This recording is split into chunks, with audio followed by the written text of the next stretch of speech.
AOC veng long playa chente pulal ram sanga tum sum thum pasari ani thina awanga inko le thil sarkaranga district magistrate kan in angte tin SP lam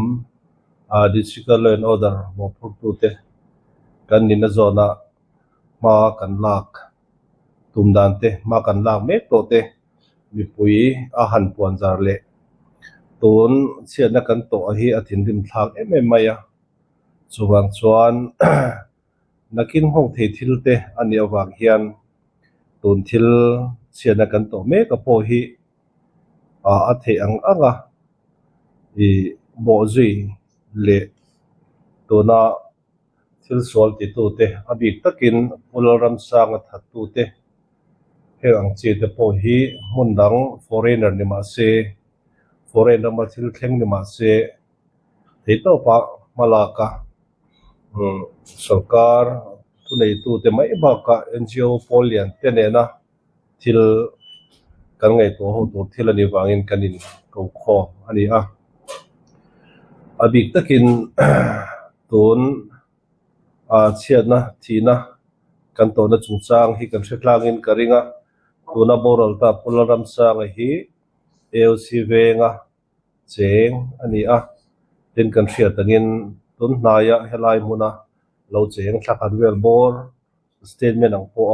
henglai la om ani chuti rol chuan kan district mi le sa ani mai ba ka kan Mizoram chunga kan ule naute ani tel thowani tilai kha kan soidua thil thendana chu kan hretlangin kan ringa February ni som pani khan barmaram salachua an kala ti chuan chunga chuan zandar kwa engma chi hriat ani taklo awangin boini hunahi I kan thlengta ani ti chuan abik takin helai tlomai polian central wailete I an malak na haro pui ka ti maya tin hemani district ringotina he thile hi kan ti thelo wangin khilaya kan pol si district kan polian der NTP tene na engamo rule in pui ngai le chomdong ngai te tin hanin iron ngai te thlenga COL malak na te MTP lamina the to min so puina te I abik takin alomom hle wene poin heng polian pani kan nei hi kong le lama chuan I kan van nei mani tinga kan soidu thil lang tam taka chu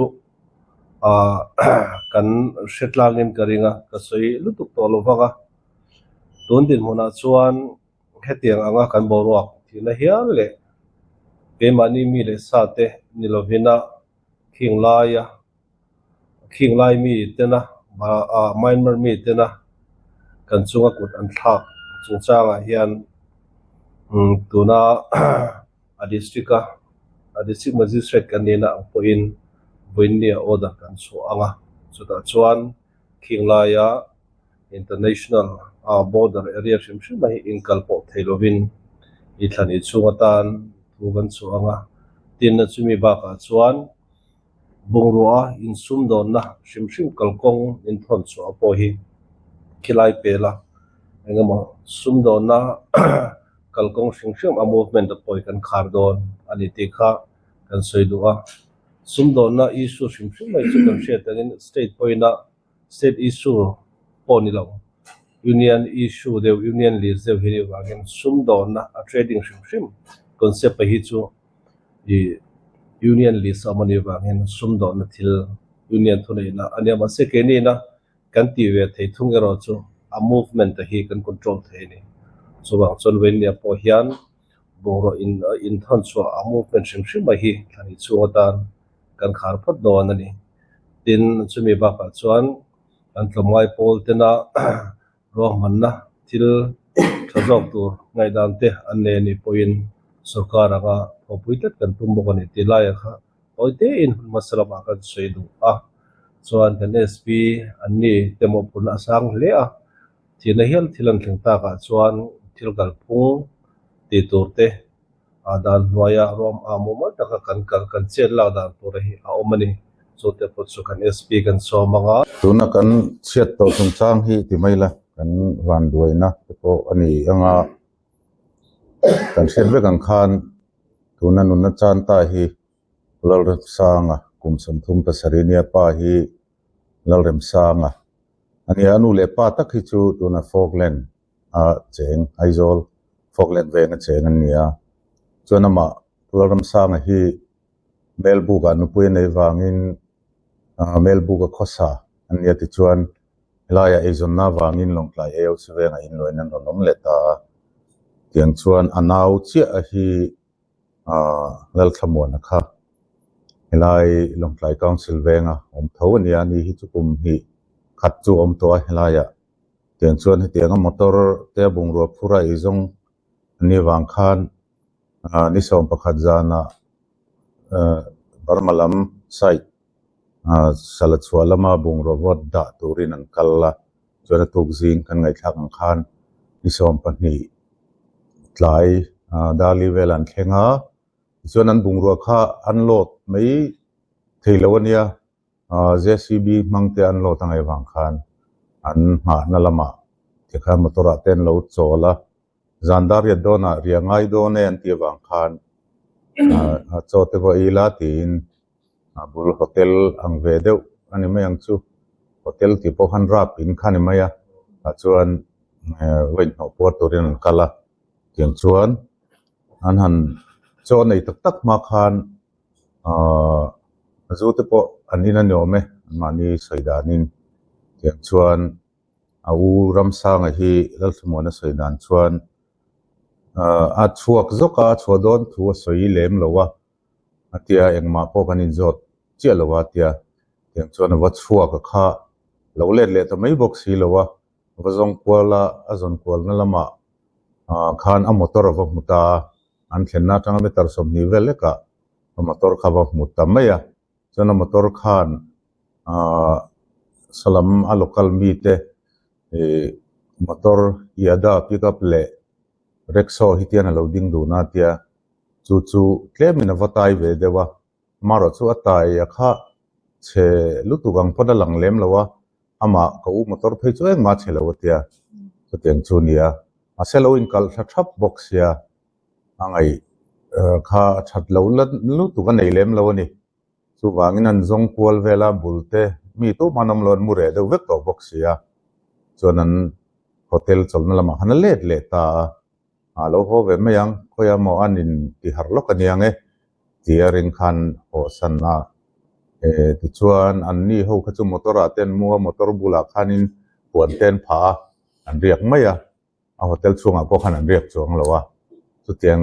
kholaya te mu deu mai ni wang khan u po kharon kal vele mai turan be se ni na chuan ti chuan jing alo nia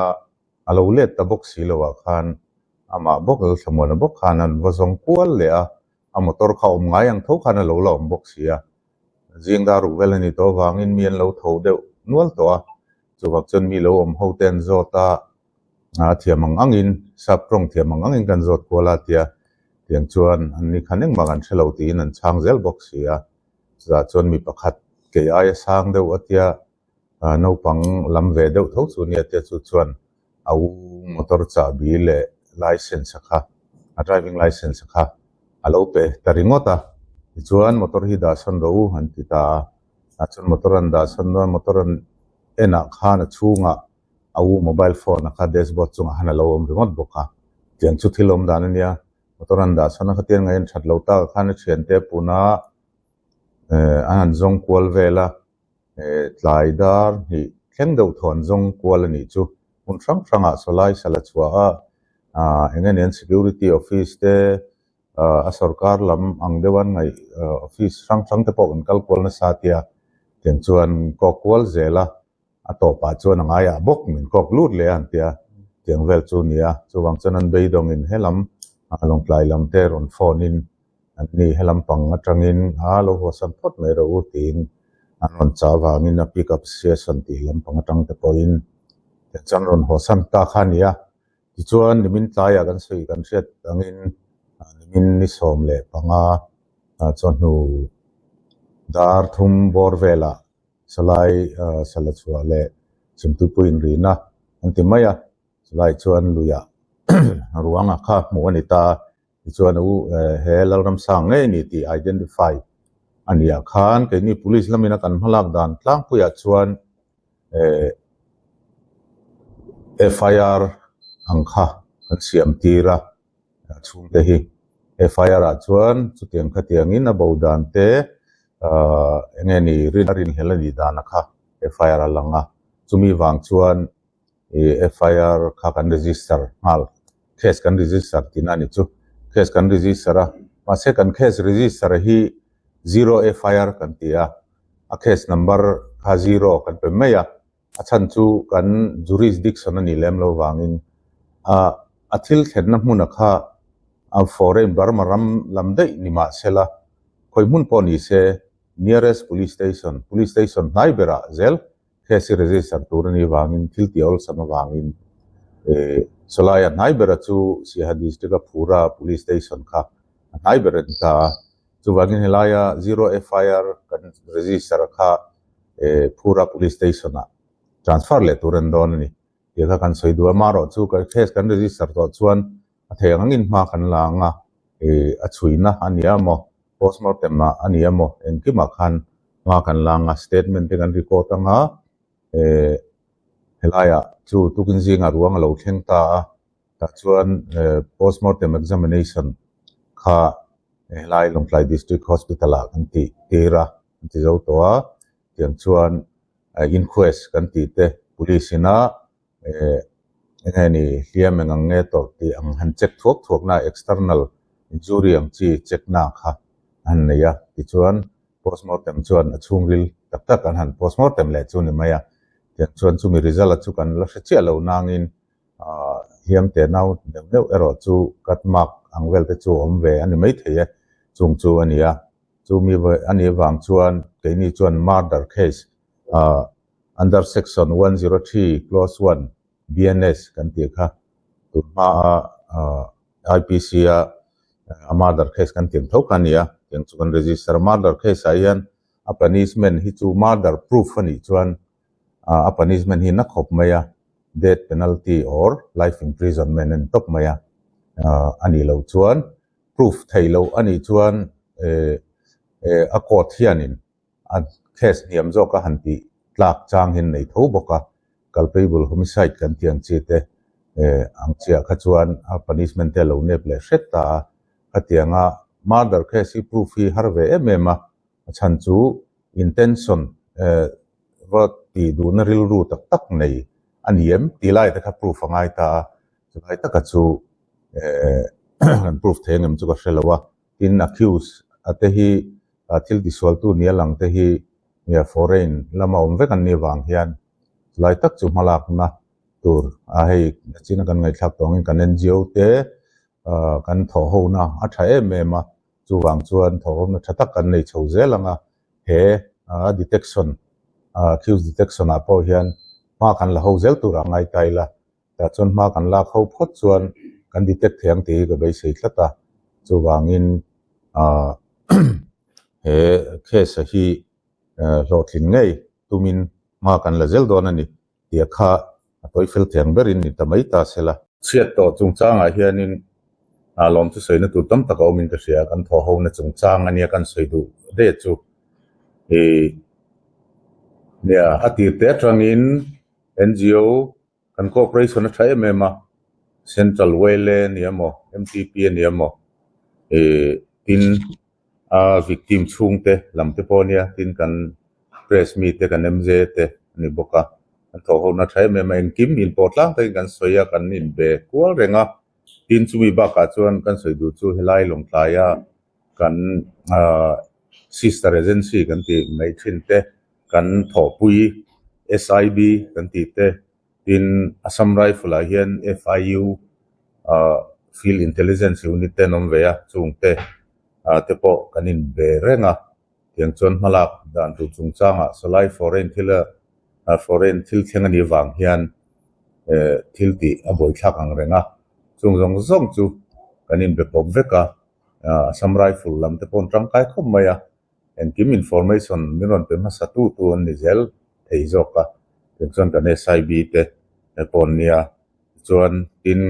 an helai victim chung te pom incorporate tha emema en kim kan ko huna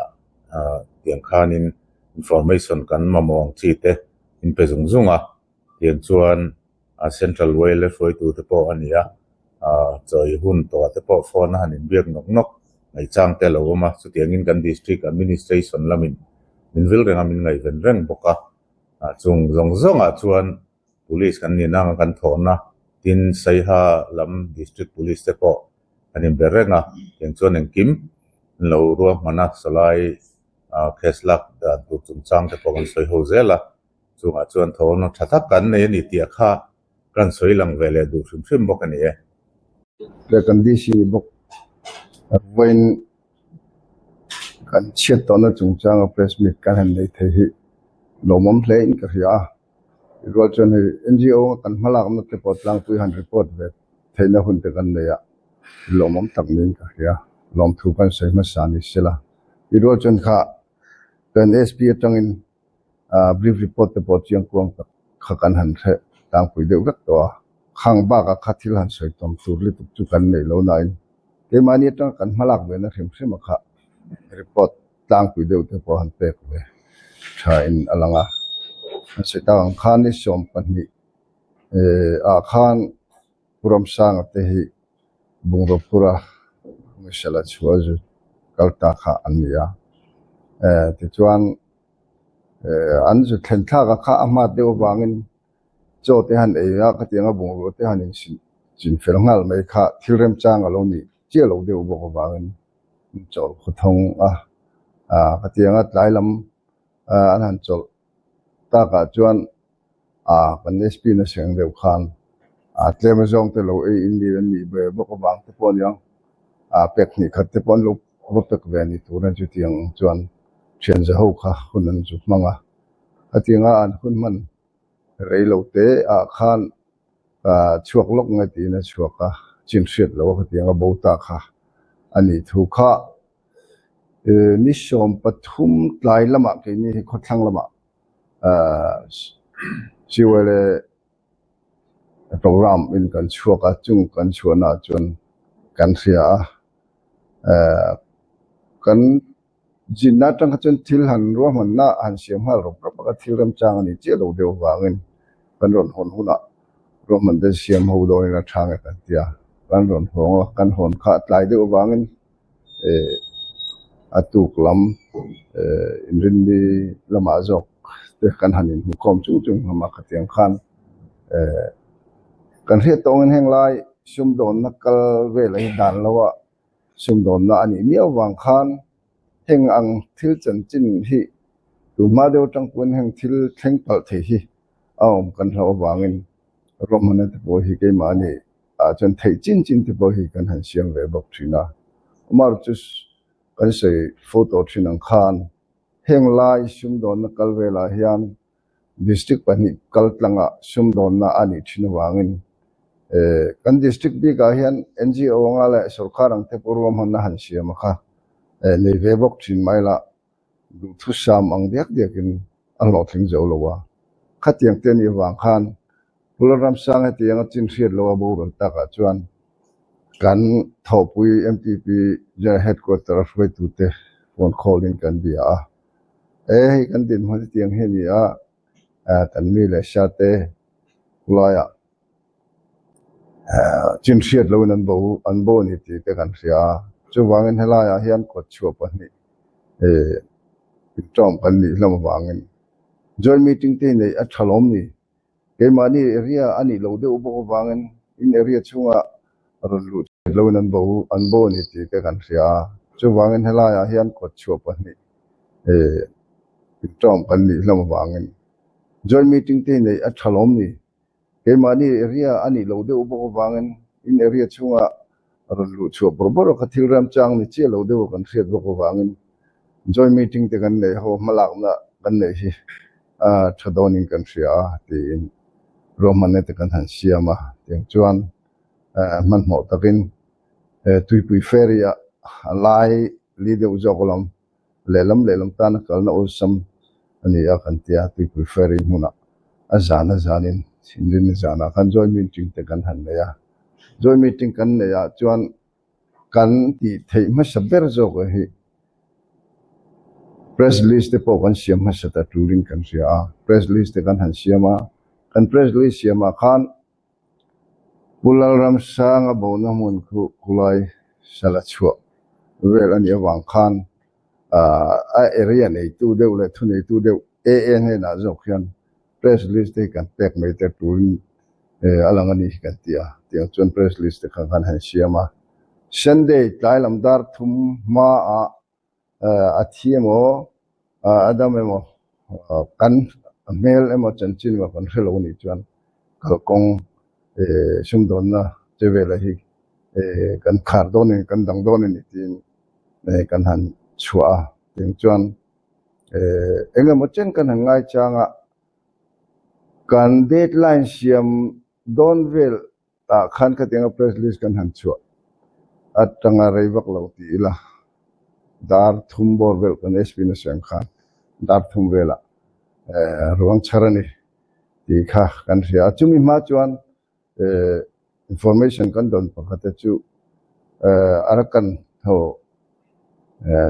lokap pa mi pani fen kan ne ya chu chun ni thengam kan lo en chiang phot tangen tia tiang chuan an hanin en chiang a in mizon hi ani lowe tian ron confirm nu khan kame tanga hun rei vak lawa sala chua le hemi tui pui in fin na bula tak kwanin ruang pakhat charani ti kha an ron soita tiang chuan ama fiat theina turang chi te an han zot kwala kuzung tanga silver ring alo buna chumi tang chuan confirm ni eti kha kan theita tiang chuan ama kan hanin confirm thei china khan roman na te kan siama mtp te ne join a meeting kan ne wang khan akalvel dan tur te por roman na kan han siam chung tiang chuan anni district lamatangin anai dewa kan lo bakal ma sanga a thei china roman na te kan lo siam lai lo anga tiang chuan kan nungin zui don nen tia zan khan Sunday zan kan plan pheveng halta helai tanga kan chuak kha kini heta pura kongotron kan kalta khumi lungpuk muna khumi lungpuk pia mtp anbran suai tu te rala anbran suai tu ten ruang te kan lo boi pui veka anmani te ne na in beronin tiang chuan ruang kha kan zu thlen ma in lungpuk kan ron la chhota lungpuk kan thlen nuang he ni kha kan zu thleng khawe tiang vel kha kan din huna chun khami chin dewa khan ni sila achan china chun chiang taka kha kan sp a soi to bo wa ni chan chin kha thui tak soi ka tum lawa chu di ro la kan soi do chu